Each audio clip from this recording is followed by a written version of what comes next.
لله نحمده ونستعينه ونستغفره ونؤمن به ونتوكل عليه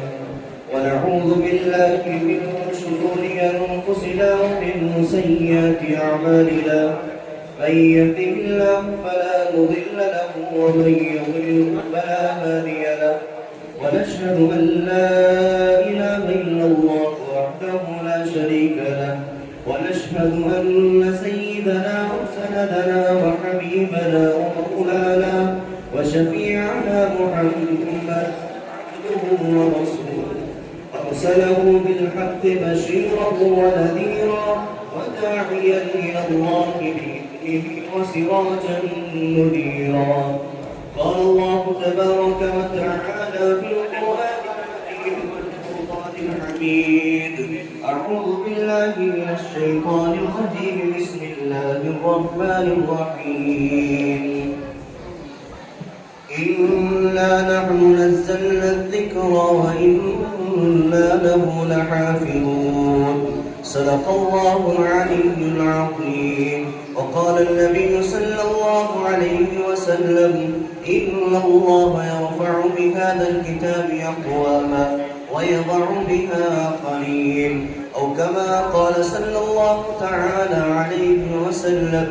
ونحن على ذلك لمن الشاهدين والشاكرين والحمد لله رب العالمين. میرے ہاتھ میں کاسا میرے جسم پہ جبہ ہوتا، میرے ہاتھ میں کاسا میرے جسم پہ جبہ ہوتا، اے نبی یوں میں آپ کے سامنے آتا تو کیسا ہوتا؟ اپنی آنکھوں کو نمائش کے لیے رکھ دیتا، اپنی آنکھوں کو نمائش کے لیے رکھ دیتا، ان آنکھوں نے جو قرآن کا نزول دیکھا ہوتا۔ آگ ہے، دریا ہے، اولاد آدم ہے، ابراہیم ہے، آگ ہے، دریا ہے، اولاد آدم ہے، ابراہیم ہے، کیا کسی کو پھر کسی کا انتہا مقصود ہے؟ قابل قدر مسلمانوں اور عزیز دینی ایمانی اسلامی بھائیوں بزرگوں اور بالخصوص جماعت حفاظ اور قرائے اعزام جن کی محبتوں اور عنایتوں کے سبب آج پھر آپ کے سامنے کچھ دنوں کے بعد آپ سے ملاقات کا شرف حاصل ہو رہا ہے، میں تمام حضرات کا شکر گزار ہوں۔ اللہ تعالیٰ ہم تمام کے آنے کو اور کچھ کہنے اور سننے کو قبول فرما لے۔ عزیزان محترم، میرے اور آپ کا یہاں جمع ہونے کا مقصد اور یہاں اکٹھا ہونے کا مقصد قرآن کریم ہے، جو قرآن کریم اللہ رب العزت کی کتاب ہے، جو اللہ کے اندر سے نکل کے آیا ہے، تمام بادشاہوں کا بادشاہ ہے اور تمام کلاموں کا سردار ہے، اور اس کی سرداری اور اس کی بادشاہت اور اس کی حاکمیت رب نے ہمیں قرآن کریم میں سمجھائی ہے، اور یہ ارشاد فرمایا ہے کہ میں نے تمہارے لیے قرآن کریم کو نزول کیا ہے، قرآن کریم کو اتارا ہے، تو اس قرآن کریم کے ذریعے سے تمہیں نجات ملے گی، اس قرآن کریم کے ذریعے سے تمہیں ترقی نصیب ہوگی، اور اس قرآن کریم کے ذریعے سے تم فلاح پا جاؤ گے۔ میں نے قرآن کریم کی جو آیت آپ کے سامنے تلاوت کی ہے، وہ گفتگو کے درمیان اس کا مقصد آپ کے سامنے ظاہر کروں گا۔ اس سے پہلے آپ کے سامنے ذکر کر دیتا ہوں، اللہ نے قرآن مجھے اور آپ کو کیوں دیا ہے؟ اللہ نے مجھے اور آپ کو قرآن جیسی کتاب کیوں دی ہے؟ جبکہ اس قرآن کریم کو اتارنے کی بات جب زمین سے کری گئی تو زمین تھرا گئی، اور جب پہاڑوں سے کہا گیا تو پہاڑ بھی پیچھے ہٹنے لگے۔ قرآن کہتا ہے لو انزلنا هذا القرآن على جبل لرأيته خاشعا متصدعا من خشية الله۔ جب اللہ نے قرآن کو زمین پر اتارا تو زمین بھی کانپ اٹھی، اور جب اللہ نے قرآن کو پہاڑ پر اتارنا چاہا تو پہاڑ بھی قدم پیچھے ہٹانے لگا،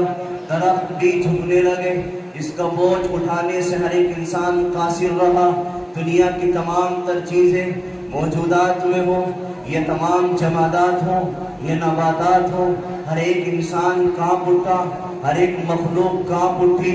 لیکن اللہ رب العزت نے ایک حضرت انسان کے سینے کو منتخب فرمایا اور یہ منتخب کر کے ارشاد فرمایا کہ ہم نے قرآن کریم انسانوں کے لیے اتارا ہے۔ میں اپنے رب سے معلوم کرتا ہوں، اے اللہ تو نے ایسا قرآن ہمیں کیوں دے دیا جس کا بوجھ پہاڑ نہیں اٹھا سکتے، جس کا بوجھ درخت نہیں برداشت کر سکتے، جس کا بوجھ زمین نہیں جھیل سکتی۔ اے اللہ اتنا بھاری کلام تو نے ہمیں کیوں دے دیا، اتنا مقدس کلام تو نے ہمیں کیوں دے دیا، اور اس جسم کے لوتھڑے پر اور گوشت کے لوتھڑے پر تو نے قرآن کریم کو کیوں اتار دیا؟ ہم اتنا بوجھ نہیں اٹھا سکیں گے، اس کو برداشت نہیں کر سکیں گے۔ ہاں جبکہ پہاڑ انسانوں سے زیادہ مضبوط ہے، زمین انسانوں سے زیادہ طاقتور ہے، پہاڑ انسانوں سے زیادہ قوی ہے، وہ اس کا بوجھ نہ اٹھا سکے، اس کو برداشت نہ کر سکے۔ اللہ کہتا ہے میں نے قرآن کریم تمہیں اس لیے دیا ہے تاکہ تم ہدایت پا جاؤ، ہدی للناس۔ اللہ نے لوگوں کی ہدایت کے لیے قرآن کریم اتارا ہے، لتخرج الناس من الظلمات الى النور، اندھیروں سے نکل کر روشنی کی طرف آنا انسانوں کے لیے اللہ نے مقدر بنا دیا اس قرآن کریم کے ذریعے سے، اور ارشاد فرما دیا ہاں تمہیں اجالا چاہیے، ہاں تمہیں روشنی چاہیے، ہاں تمہیں ترقی چاہیے۔ اگر تمہیں اندھیروں سے نکلنا ہے، اگر تمہیں اندھیاروں سے نکلنا ہے تو تمہیں روشنی کی طرف آنے کے لیے قرآن کریم کا سہارا لینا پڑے گا، قرآن کریم کو سینے سے لگانا پڑے گا، قرآن کریم کو ہاتھوں میں اٹھانا پڑے گا۔ اللہ رب العزت نے قرآن کریم اس لیے اتارا ہے تاکہ میں اور آپ روشنی میں زندگی گزار سکے، نور میں زندگی گزار سکے، اندھیروں سے نکل کر آ جائے، ہاں برائیوں سے نکل کر آ جائے۔ اسی لیے قرآن کریم نے کہا ہے لتخرج الناس من الظلمات الى النور، لوگوں نکل کر آؤ، روشنی ملے گی، قرآن سے ملے گی، ترقی ملے گی، قرآن کریم سے ملے گی۔ یہ اللہ نے قرآن کریم کے اتارنے کا مقصد بیان فرمایا۔ تو مجھے اور آپ کو کہیں اور ترقی مل سکتی ہے؟ ایک ادنا سے مسلمان کو کھڑے کر کے اس سے سوال کیا جائے بتا تجھے رزق کون دیتا ہے، مال تجھے کس نے دیا ہے، اولاد تجھے کون دیتا ہے، تیرے بگڑے کام کون بناتا ہے؟ وہ چاہے زندگی میں کبھی سجدہ بھی کرنے والا نہ ہو، وہ نماز بھی نہ پڑھنے والا ہو، وہ چاہے اللہ سے محبت بھی نہ کرنے والا ہو، ہاں اس کے سینے میں رسول کی محبت بھی نہ ہو، وہ انسان ببانگ دہل یہ اعلان کرے گا ہاں اولاد مجھے اللہ نے دی ہے، ترقی مجھے اللہ نے دی ہے، رزق مجھے اللہ دیتا ہے، میرے بگڑے کام اللہ بناتا ہے۔ اس انسان کا عقیدہ کس نے بنایا؟ اس انسان کا یقین کس نے بنایا؟ ہاں میرے مسلمانوں، یہ عقیدہ قرآن نے بنایا ہے، یہ عقیدہ قرآن کی طاقت ہے، یہ قرآن کا نور ہے۔ ہاں اسی قرآن کا نور ہے جو میں اور آپ قرآن کریم کو سن رہے ہیں، جو میں اور آپ قرآن کریم کو پڑھ رہے ہیں۔ ہر روئے زمین کے اوپر ایسے بھی لوگ موجود ہیں جن کو قرآن کریم دیکھنے کو نصیب نہیں، ان کے پاس قرآن کریم کا نسخہ موجود نہیں۔ میرے اور آپ کے پاس تو قرآن کریم کا نسخہ موجود ہے، میرے اور آپ کے پاس قرآن کریم کتاب کی شکل میں موجود ہے، لیکن اسی روئے زمین کے اوپر، اسی دھرتی کے اوپر ایسے بھی لوگ زندگی گزار رہے ہیں جن کے پاس قرآن کریم دیکھنے کو موجود نہیں، پڑھنے کو موجود نہیں، تلاوت کے لیے ان کو اپنے سینوں کی طرف دیکھنا پڑتا ہے، کوئی نسخہ ان کے پاس موجود نہیں۔ ہاں یورپ کے ملکوں میں ایسے بھی ملک موجود ہیں کہ جہاں قرآن کریم نسخوں کی شکل میں موجود نہیں ہے۔ ایک عالم دین سفر کر کے جاتے ہیں اور وہ دیکھتے ہیں ایک نوجوان عورت ان کو دیکھ رہی ہے، وہ دیکھتے ہی ان کے پاس آتی ہے، یہ عالم دین ان کے سر کے اوپر ٹوپی ہوتی ہے، جسم پہ جھبا ہوتا ہے، یہ دیکھ کر ان کے پاس آتی ہے اور کہنے لگی کیا آپ مسلمان ہیں؟ وہ کہتے ہیں الحمدللہ ہاں میں مسلمان ہوں۔ وہ عورت کہنے لگی کیا آپ کے پاس قرآن کریم موجود ہے؟ وہ کہنے لگے ہاں میرے پاس قرآن کریم موجود ہے۔ کہا کہ مجھے دکھائیے گا، میں نے قرآن کریم دیکھا نہیں ہے۔ وہ عالم دین قرآن کریم کو نکال کر جیب سے دے دیتے ہیں، یہ عورت اس قرآن کریم کو کبھی اس آنکھ سے لگاتی ہے، کبھی سینے سے لگاتی ہے اور رونے لگ جاتی ہے، گڑگڑانے لگ جاتی ہے اور یہ کہتی ہے کہ اللہ رب العزت کی جلال کی قسم جب سے میں پیدا ہوئی ہوں میں نے ایک دن بھی قرآن کریم کو نسخے کی شکل میں نہیں دیکھا ہے، اب کتاب کی شکل میں نہیں دیکھا ہے۔ آج 39 سال کی عمر میں پہلی بار میں نے قرآن کریم کو نسخے کی شکل میں دیکھا ہے۔ سینے سے لگاتی ہے، رونے لگ جاتی ہے، اللہ سے کہتی ہے اللہ تیرا شکر احسان ہے، کم از کم تو نے زندگی میں مجھے قرآن کریم دیکھنا نصیب فرما دیا۔ میں اور آپ کتنے خوش نصیب ہیں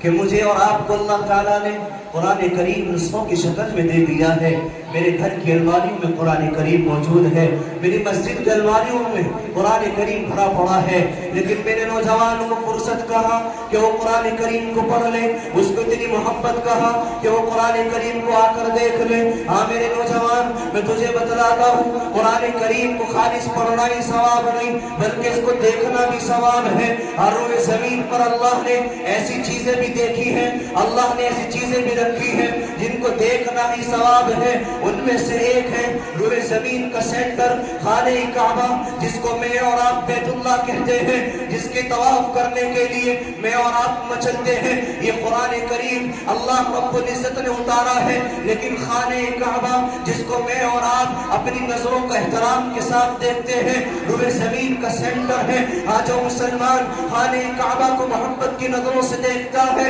اللہ اس کو نیکی عطا فرماتا ہے، ثواب نصیب فرماتا ہے۔ دوسری چیز ہے جس کی کوکھ سے میں اور آپ پیدا ہیں، جس کی کوکھ سے میں نے اور آپ نے جنم لیا ہے، میری اور آپ کی ماں ہے، اللہ نے جس کے قدموں میں جنت رکھی ہے۔ اللہ نے کہہ دیا ہے اگر تو اپنے ماں باپ کو ناراض کر کے اگر تو زندگی میں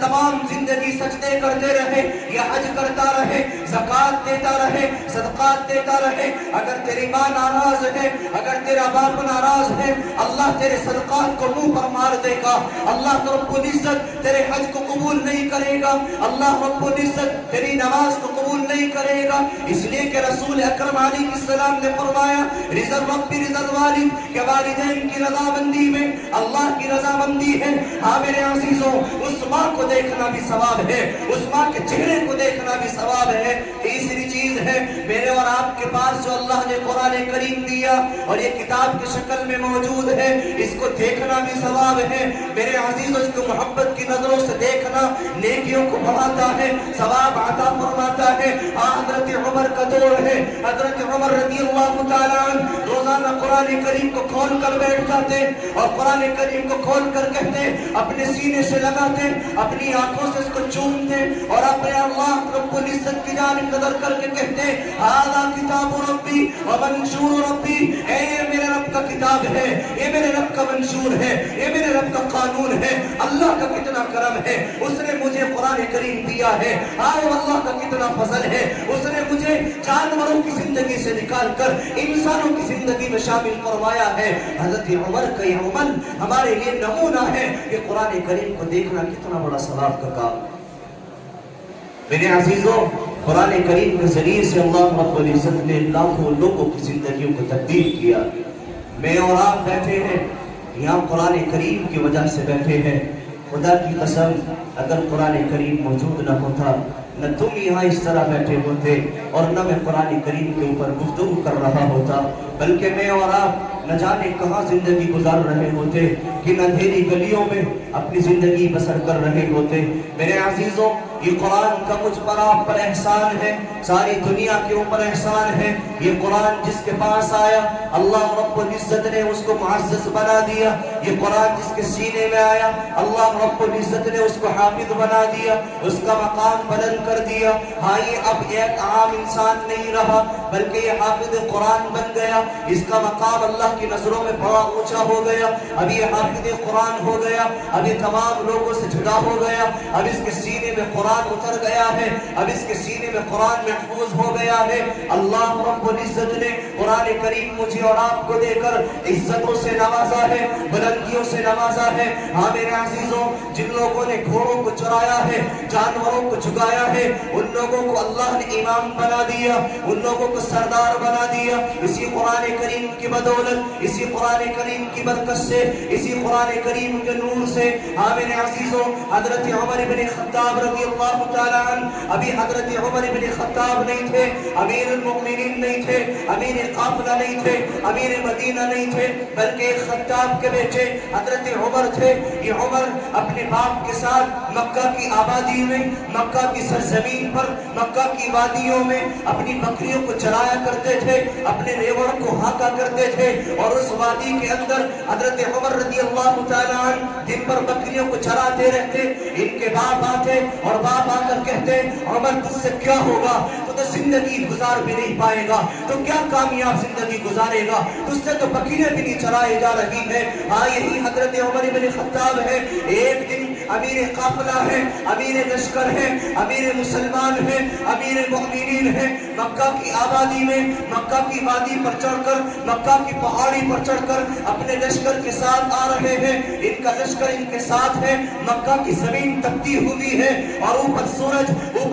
تپش میں مکمل موجود ہے۔ حضرت عمر رضی اللہ تعالیٰ عنہ پہاڑی کے اوپر چڑھ جاتے ہیں، نہ کوئی خطبہ ارشاد فرماتے، نہ کوئی کام انجام دیتے، خالص کھڑے رہتے۔ لشکر والے معلوم کر رہے ہیں اے امیر المؤمنین تم نے تو یہاں کوئی کام بھی نہیں کیا، تم نے کوئی خطبہ بھی ارشاد نہیں فرمایا، جبکہ آپ کو پتا ہے کہ مکی کی زمین تپ رہی ہے، تم کو پتا ہے کہ سورج سوا نیزے کے اوپر ہے، یہ چلچلاتی ہوئی دھوپ ہے۔ امیر المؤمنین بتائیے تو صحیح کیا بات ہے؟ حضرت عمر بن خطاب کہنے لگے ایک وقت تھا جب اپنے باپ کے ساتھ بکریاں چراتا تھا، اپنے باپ کے ساتھ ریوڑ ہانکتا تھا، اور دن بھر ان کو چراتا رہتا۔ ادھر سے میرا باپ آتا اور یہ کہتا اے عمر تم کیا کامیاب زندگی گزارے گا، اے عمر تو کیا ترقی کرے گا، تجھ سے بکریاں بھی نہیں چرائی جاتی ہے، تجھ سے ریوڑ بھی نہیں ہانکا جاتا ہے۔ میں عمر آج اس دن کو یاد کر رہا ہوں جبکہ آج عمر بن خطاب امیر المؤمنین ہے،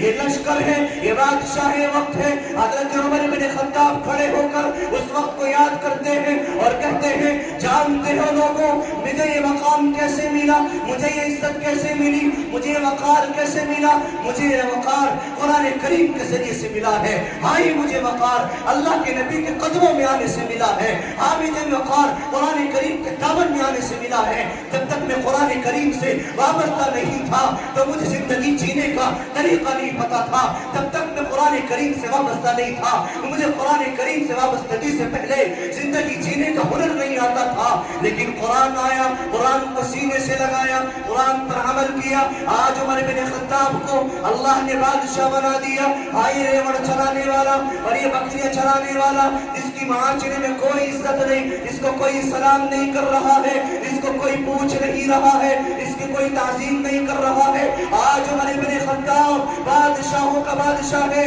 اس کے سامنے دنیا کا کوئی بادشاہ زبان نہیں کھول سکتا، اس کے سامنے کوئی آدمی جرأت نہیں کر سکتا۔ ہاں اس کی تلوار ایک فیصلہ ہوا کرتی تھی، اگر اس کے سامنے کسی نے زبان کھول دی اور اللہ کے نبی کے خلاف کوئی فیصلہ کرنے لگا تو عمر بن خطاب نے زبان سے جواب نہیں دیا بلکہ تلوار نکال کر کہا کہ عمر کی تلوار فیصلہ کرے گی۔ ہاں یہی عمر بن خطاب ہے جو آج شیطان بھی جس گلی سے عمر گزر جاتا ہے شیطان بھی راستہ کاٹ کے بھاگ جاتا ہے۔ دنیا کا کوئی چودھری، دنیا کا کوئی طاقتور آدمی عمر بن خطاب کے سامنے ٹھہرنے کی ضرورت نہیں کر سکتا۔ کس نے بنایا حضرت عمر کو اتنا طاقتور آدمی، اتنا پاورفل انسان؟ حضرت عمر کو کس نے بنایا؟ میرے عزیزوں قرآن کریم نے بنایا ہے،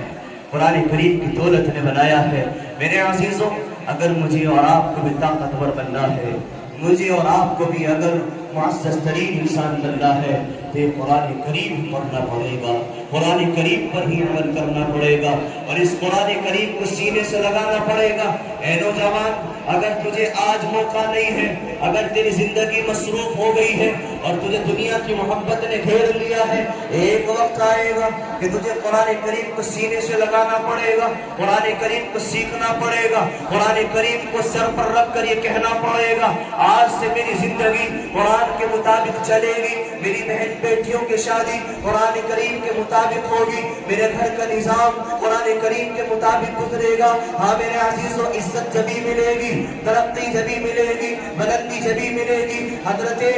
اقبال کہتے ہیں کہ وہ معزز تھے زمانے میں مسلمان ہو کر، اور ہم خار ہوئے زمانے میں تاریخ قرآن ہو کر۔ اگر میرا آج کام نہیں چل رہا ہے، کاروبار کے اندر رکاوٹیں ہیں، تجھے اور مجھے نشانہ بنایا جا رہا ہے، تجھے اور مجھے مسلمان ہونے کی وجہ سے گالیاں مل رہی ہیں، تو میرے عزیزوں اس کی کوئی اور وجہ نہیں، اس کی وجہ قرآن کریم سے دوری ہے، قرآن کریم کو چھوڑنا ہے، قرآن کریم کی تلاوت نہ کرنا ہے۔ آج جب فلسطین کا معرکہ شروع ہوا، وہاں سے ایک نوجوان ہم سب کے لیے خط بھیجتا ہے، اور اس خط کے اندر یہ کہتا ہے، جانتے ہو مسلمان کیوں مر رہے ہیں، جانتے ہو مسلمان کیوں پٹ رہے ہیں، جانتے ہو مسلمانوں پر یہ حالات کیوں آ رہے ہیں؟ ان حالات کی وجہ یہ ہے کہ آج مسلمان نوجوانوں نے قرآن کریم کو چھوڑ دیا ہے۔ میرے نوجوان کو قرآن کریم پڑھے ہوئے زندگی گزر جاتی ہے،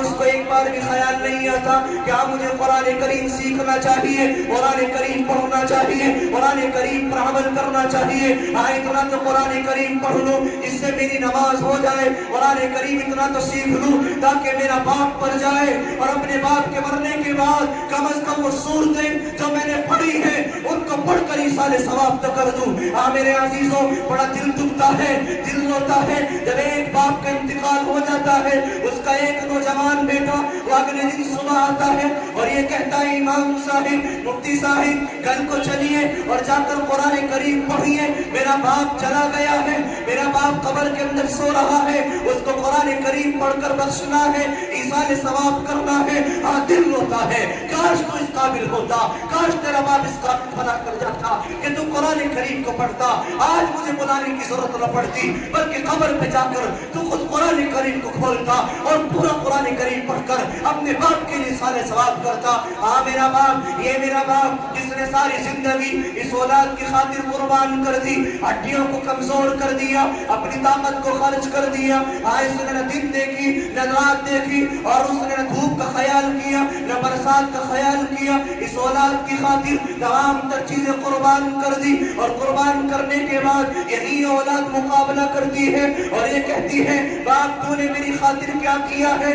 یہ زمین پھٹنے کو ہو جاتی ہے، یہ آسمان پھٹنے کو ہو جاتا ہے، اور ظالم تجھے کیا معلوم ہے جب تو پیدا ہوا تھا وہ دن اور آج کا دن ہے، یہ تیرا باپ تیری خاطر ایک دن آرام سے نہیں سویا ہے، یہ تیرا باپ ایک دن آرام کی نیند نہیں لی ہے، بلکہ تمام تر زندگی تجھ پر قربان کر دی ہے، یہ مکان تیرے لیے چھوڑ دیا، یہ کاروبار تیرے لیے چھوڑ دیا، اور تو آج اس قابل بھی نہ بن پایا کہ تیرا باپ قبر کے اندر سو رہا ہے اور تجھ کو قرآن کریم بخش دے۔ کتنی اور میری اور آپ کے لیے محرومی کی بات ہے۔ میرے عزیزوں، کاروبار چلوانا ہے، اگر ترقی پانی ہے، گھر کے ماحول کو سنوارنا ہے، گھر کے ماحول میں عزتیں لانی ہے، اگر چاہتے ہو اس بات کو کہ تمام انسان مجھے سلام کرے، تمام انسان میری عزت کرے، چھوٹا بھائی بڑے بھائی کا احترام کرے، اولاد والدین کی فرما بردار بن جائے، گھروں کے اندر عزتیں آ جائیں، وقار آ جائے، احترام آ جائے، تو آنا پڑے گا، قرآن کریم کو سینے سے لگانا پڑے گا، قرآن کریم کو عظمت کی نگاہوں سے دیکھنا پڑے گا، قرآن کریم سے محبت کرنی پڑے گی، چونکہ اللہ رب العزت نے قرآن کریم کے اندر ہی عزت رکھی ہے۔ اور کیسی عزت؟ میں آپ کو ایک بات بتلا کر بات ختم کرتا ہوں۔ اس روئے زمین کے اوپر ایسے بھی بادشاہ گزرے ہیں کہ جنہوں نے اپنی رعایا کا مکمل خیال رکھا ہے، اپنی رعایا کی مشکلوں کو آسان کیا ہے، ان کے لیے راحت کا سامان پیدا کیا ہے، ان کی رات کو دیکھ بھال خودوں نے کی ہے، اپنی رعایا کو ہر ایک اعتبار سے سہولت پہنچانے کی فکر اور کوشش کی ہے۔ ایسے بادشاہ ہماری مسلم تاریخ میں گزرے ہیں۔ ان میں سے ایک نام آتا ہے سلطان مراد کا، جو ترکی کی سرزمین کا بادشاہ تھا۔ مجھے بتانا یہ ہے کہ قرآن کریم کیسے عزت دلاتا ہے، قرآن کریم کیسے احترام کراتا ہے، قرآن کریم کس طرح ترقی دلاتا ہے، قرآن کریم کس طرح وقار دلاتا ہے، قرآن کریم احترام کس طرح دلاتا ہے۔ ہاں سلطان مراد ایک روز گشت کر رہا ہے، سمندر کے کنارے پر ہے،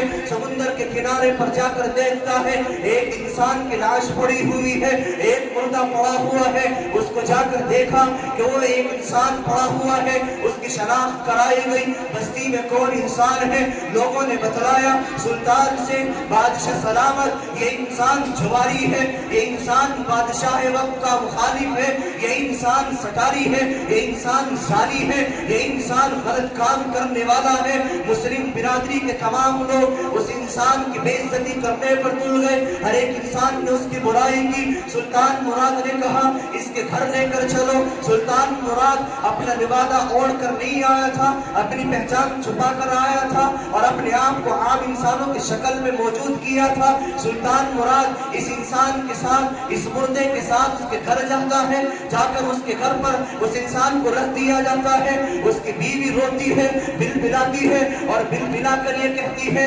اللہ کی قسم ایک روح زمین کا مومن بندہ مر گیا، ایک روح زمین کا متقی بندہ مر گیا۔ ہاں جو انسان اللہ رب العزت سے پیار کرنے والا ہے، ایک انسان جو اللہ کی محبت میں رونے والا ہے، آج اس کا انتقال ہو گیا۔ سلطان مراد کی آنکھیں کھل گئی، لوگ تو اس کو زانی کہہ رہے ہیں، لوگ تو اس کو شرابی بول رہے ہیں، لوگ تو اس کو جواری بول رہے ہیں، اور اس کی بیوی اس کا اکرام کر رہی ہے، اس کو مومن بتلا رہی ہے، اس کو متقی بتلا رہی ہے۔ اس کی بیوی سے ماجرا معلوم کیا کہ کیا ماجرا ہے، لوگ تو اس طرح کی بات اس کے بارے میں کر رہے ہیں، بتا تو صحیح آخر ماجرا کیا ہے۔ اس کی بیوی کہتی ہے بادشاہ سلامت بات دراصل یہ ہے کہ یہ انسان اللہ کی محبت میں مستغرق ہے۔ ہاں یہ انسان غلط کام کرنے والا تھا، لیکن اس نے قرآن کریم کو پڑھنا شروع کیا، قرآن کریم سے محبت کرنی شروع کی۔ اس کے دل کے اندر اللہ کی محبت اتنی آ گئی، قرآن کریم اس کے دل کے اندر اتنا آ گیا، قرآن کریم کا نور اس کے دل کے اندر اتنا آ گیا کہ اب اگر ایک انسان اس کے سامنے کوئی برائی کرتا ہے تو اس کو برداشت نہیں ہوتا، اگر کوئی انسان اس کے سامنے کوئی غلط کام کرتا ہے تو اس کو برداشت نہیں ہوتا، اگر کوئی انسان اس کے سامنے اللہ کی نافرمانی کرتا ہے تو اس کو برداشت نہیں ہوتا، اس کو صبر نہیں ہوتا۔ ہاں یہ انسان اس کے بدلے میں یہ کیا کرتا تھا کہ انسان شراب کے ٹھیکے پر جاتا اور جا کر جو اپنے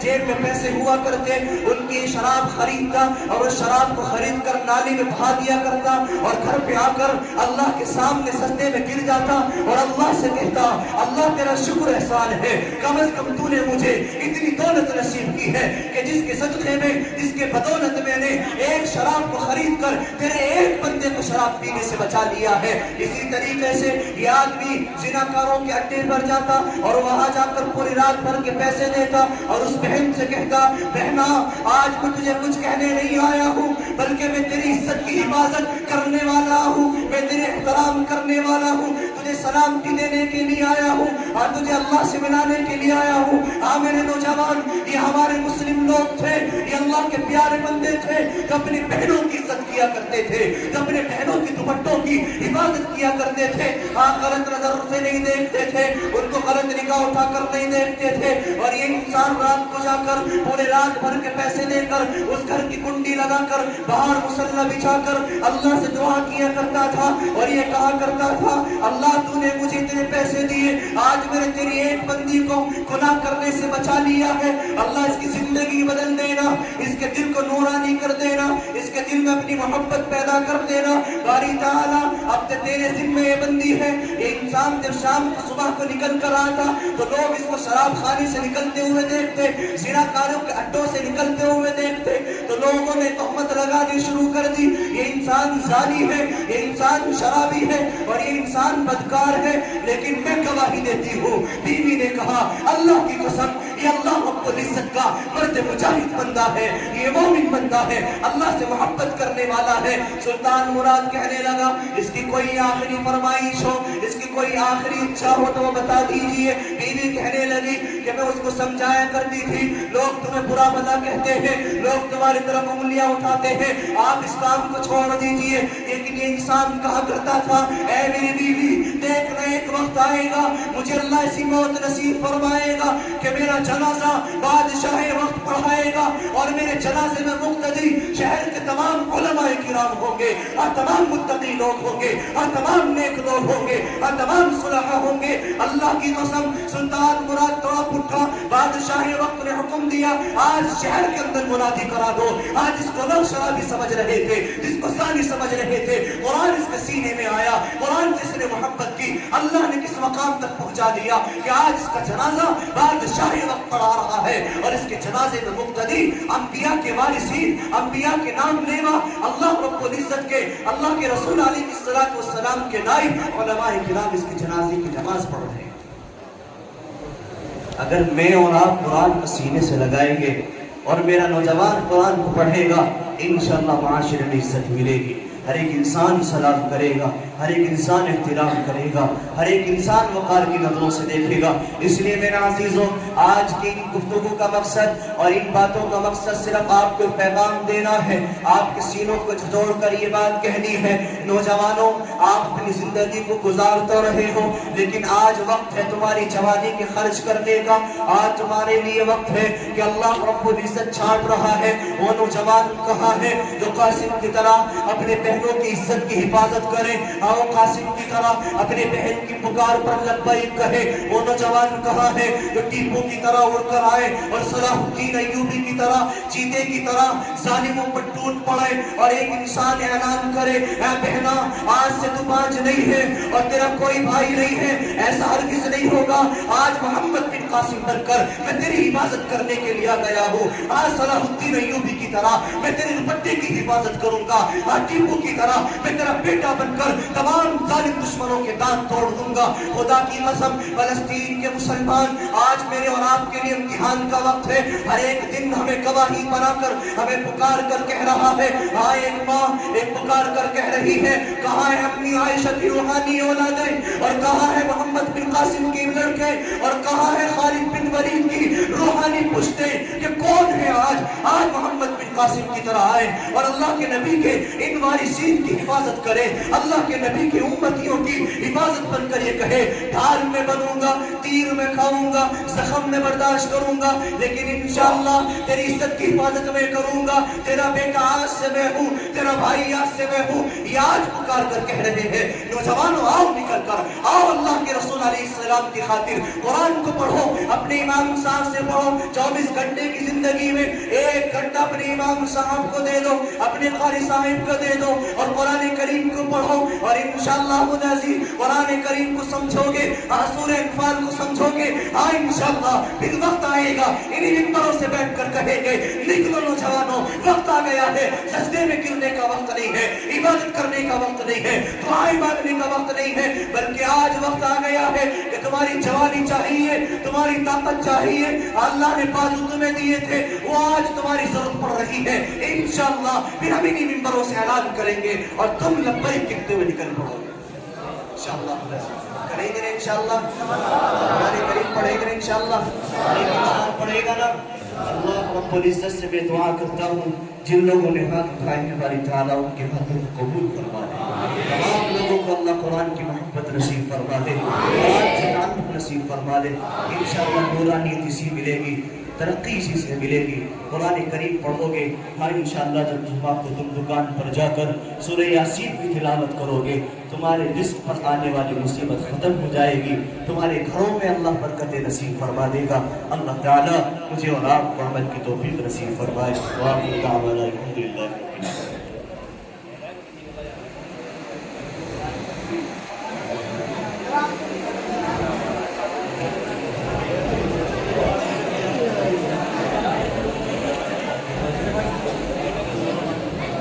ماشاءاللہ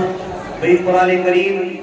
یقینی بات ہے پڑھنا بھی اس کا ثواب ہے، سننا بھی اس کا ثواب ہے، اور قرآن کریم سے محبت کرنا بھی ثواب ہے، قرآن کریم پڑھنے والوں کی محبت کرنا بھی ثواب ہے، اور اس کا اکرام اللہ کے نبی نے کر کے دکھایا۔ خدا کی قسم ایک حدیث ہے اللہ کے نبی کے ارشاد فرمایا اگر تم ایک حافظ قرآن کو صرف حفظ قرآن کی وجہ سے کہ اس کے سینے کے اندر قرآن کریم ہے اگر ایک گلاس پانی بھی پلا دو گے، کل قیامت میں انشاءاللہ اللہ تمہیں ریان میں جنت نصیب فرمائے گا۔ اس لیے میرے عزیزوں، میرے اور آپ کا میرے اور آپ کا یہ ذمہ بنتا ہے کہ قرآن کریم کو ہم ہر اعتبار سے حفاظت کریں گے، سینوں میں محفوظ کریں گے، اور جو محفوظ کیے ہوئے ہیں ان کی بھی حفاظت کریں گے اور قرآن کریم کا اکرام کریں گے۔ ہاں میرے عزیزوں، اس کی عزت اور اس کا اکرام اللہ رب العزت نے بتلایا ہے، نبی اکرم علیہ السلام نے کر کے دکھلایا ہے۔ ہاں میرے عزیزوں، ایسے بھی لوگ گزرے ہیں جنہوں نے قرآن کریم کے اکرام میں 1.5 کروڑ روپے کی مالیت خرچ کر دی ہے۔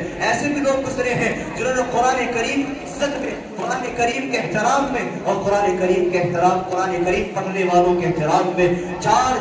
لاکھ دینار خرچ کر دیے ہیں۔ میرے عزیزوں، آج ضرورت اس بات کی کہ قرآن کریم کی محبت میں ہمارا دین اور ہمارا تمام تر چیزیں، ہماری جان ہو، ہمارا مال ہو، ہمارا وقت ہو، تمام تر چیزیں خرچ ہو جائیں۔ انشاءاللہ اللہ کو پتہ نہیں کس